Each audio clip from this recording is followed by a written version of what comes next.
Hello, teens and young adults of the Mayor Joby Sanchez Public Library community. My name is Stephanie Bowman, and I work with Prairie View A&M University's Cooperative Extension Program.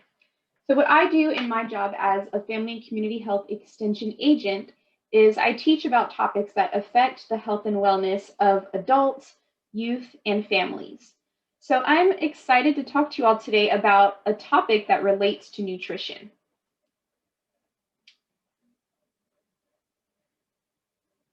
The month of March is National Caffeine Awareness Month.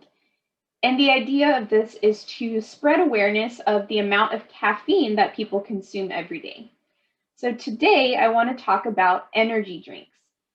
Energy drinks are very popular with teens and young adults. Many of you may even know adults that drink them.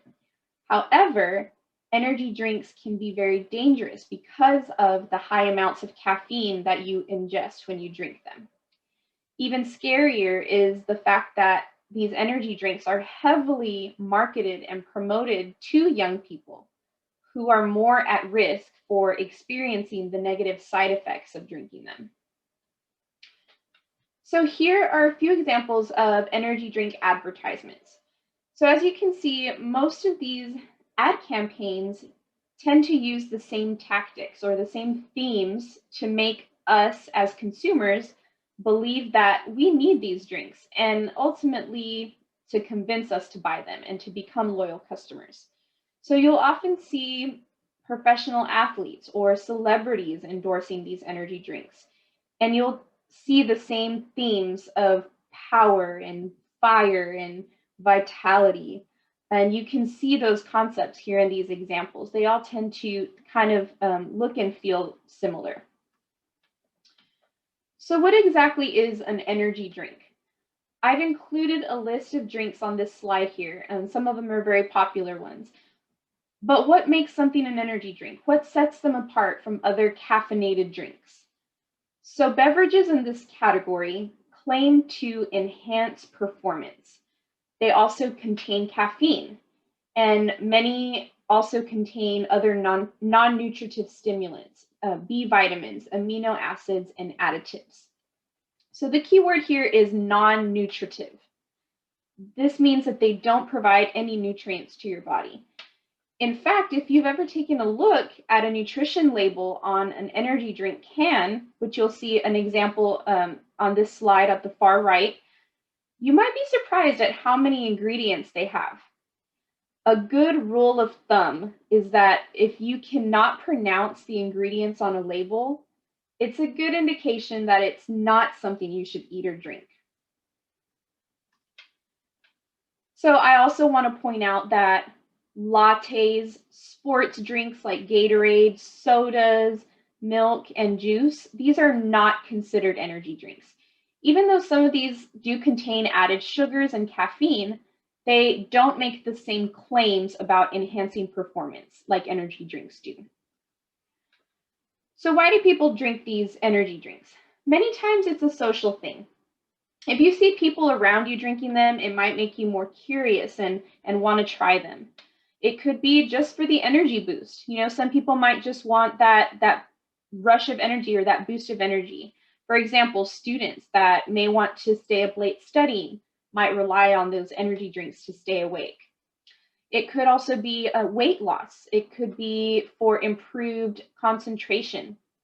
A lot of these drink companies make claims about better brain performance. And again, that goes back to how impactful those ads can be. Athletic and academic performance. It could be just the taste. Some people may just like the way they taste or simply may be drinking them to quench their thirst in place of water or other drinks. So there's many reasons why people might drink energy drinks. So let's talk about caffeine. Caffeine is a non-nutritive stimulant that's found in many foods and drinks, from tea, coffee, chocolate, or cocoa, and it's found naturally in coffee beans and tea plants. However, caffeine is not a nutrient, meaning it's not something our bodies really need to be healthy. In fact, too much caffeine can actually have a negative effect on our health. So for teens, the maximum nutrition recommendation for caffeine is 100 milligrams of caffeine or less per day. So if you take a look at these 3 energy drink examples I have on this slide, just one of these 16-ounce cans of Rockstar or Monster energy drink, just one can contains 160 milligrams of caffeine. So that's already over that daily limit. And then for the Red Bull, this is a much smaller can. This is the smallest size that I believe this energy drink comes in, an 8.4-ounce can. And even that small can contains 80 milligrams of caffeine. So that's already getting up there. So let's look at another comparison. On this one, I threw in some non-energy drinks like sodas and tea. So we can kind of see how they compare to energy drinks. So this lineup is in order from least to most caffeine in the container. So you can see on the far left with the least amount of caffeine is our tea, our Snapple tea. This is a sweetened tea, 42 milligrams. Then we have our Dr. Pepper, which is a 20-ounce bottle at 68 milligrams of caffeine. Then our Red Bull, as we saw in the previous slide, has 80 milligrams, and this is the small can. And that is the reason why it is on the other side of the line, is because it is a small can. If you get the larger can, it's probably going to be higher in caffeine. And then the 20-ounce bottle of Mountain Dew has 91 milligrams of caffeine. That is a very high amount of caffeine for a soda. Then we have our Starbucks Frappuccino. This is one of those iced bottled drinks that you can buy at the store. And this is 13.7 ounces at 108 milligrams of caffeine. Again, already over that 100 milligram limit. And then the 16-ounce cans both have, of Rockstar and Monster, both have 160 milligrams of caffeine. So that's quite a difference when you go from the tea to an energy drink. The difference in the amount of caffeine is pretty profound. So what are some of the negative health effects of drinking too much caffeine? So it could be trouble falling asleep. It could be disrupted sleep. You know, if we have too much caffeine in our system, we have a harder time falling asleep and staying asleep. We've probably all had times where we wake up in the middle of the night and we just can't get back to sleep. And of course, this makes it more risky for driving, falling asleep while driving. It makes you more at risk for getting sick even. So our sleep is very important for our health, and too much caffeine can definitely impact that.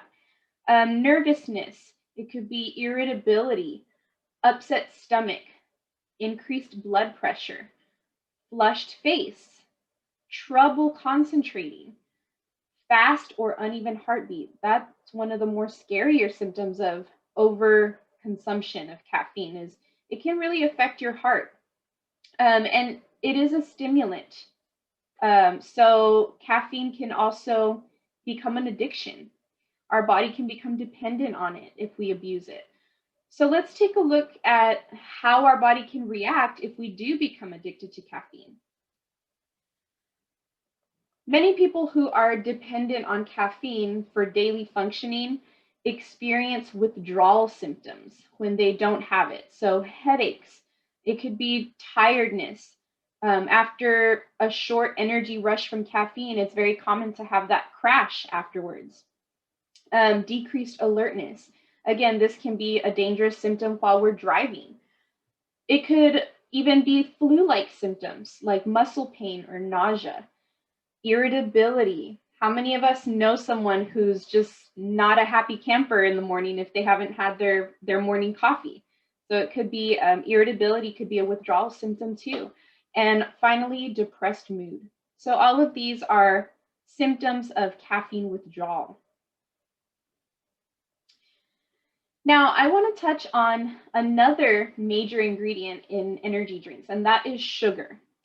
Just as they have very high amounts of caffeine, most energy drinks are also very high in sugar, along with other caffeinated drinks.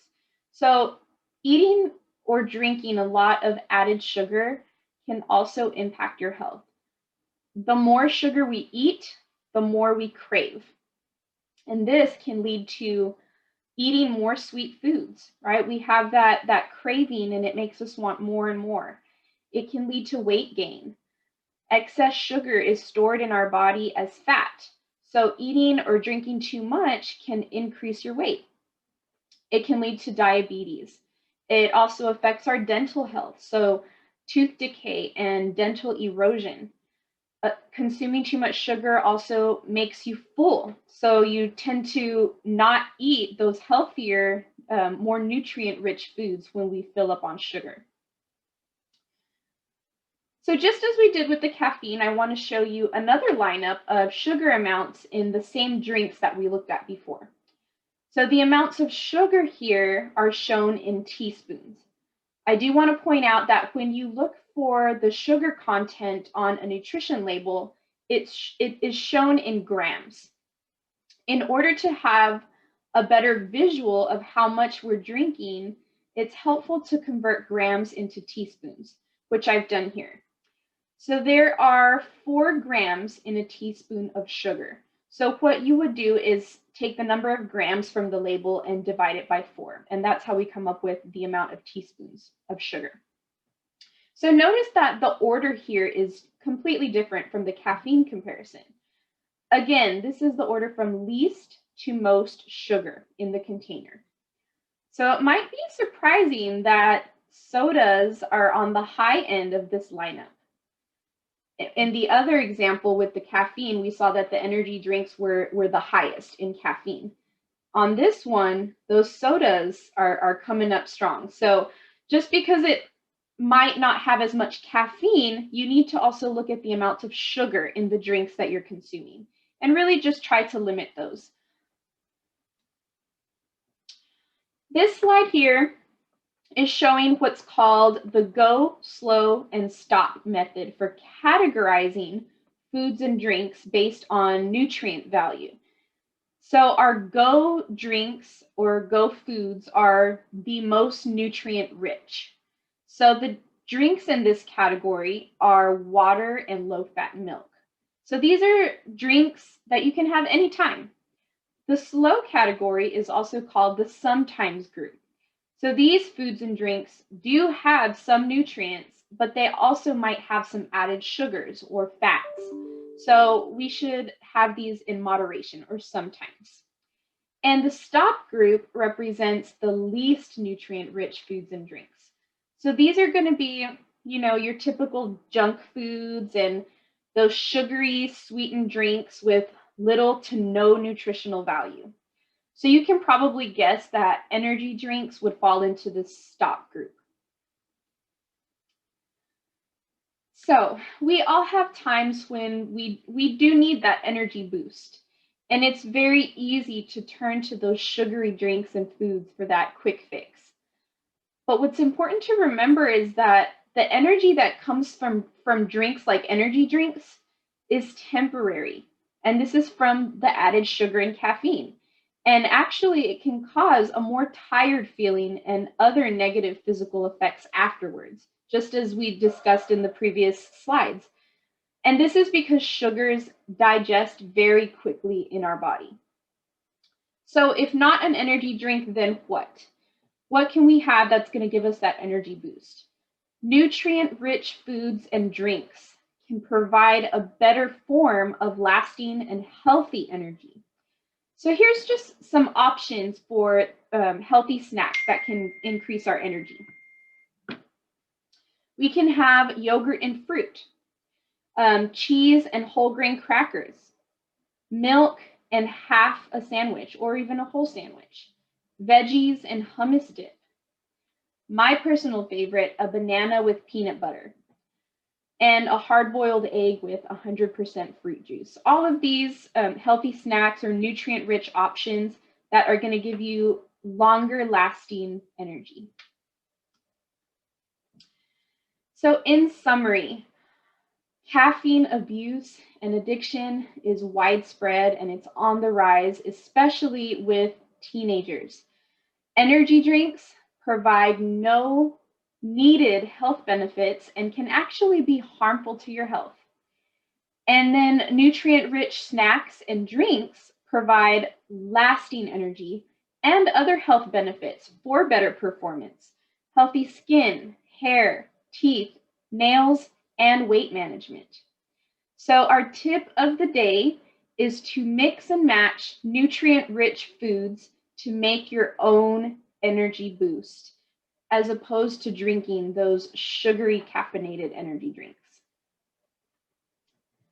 So the information in this presentation was provided by the Live It Real Life Nutrition for Teens curriculum.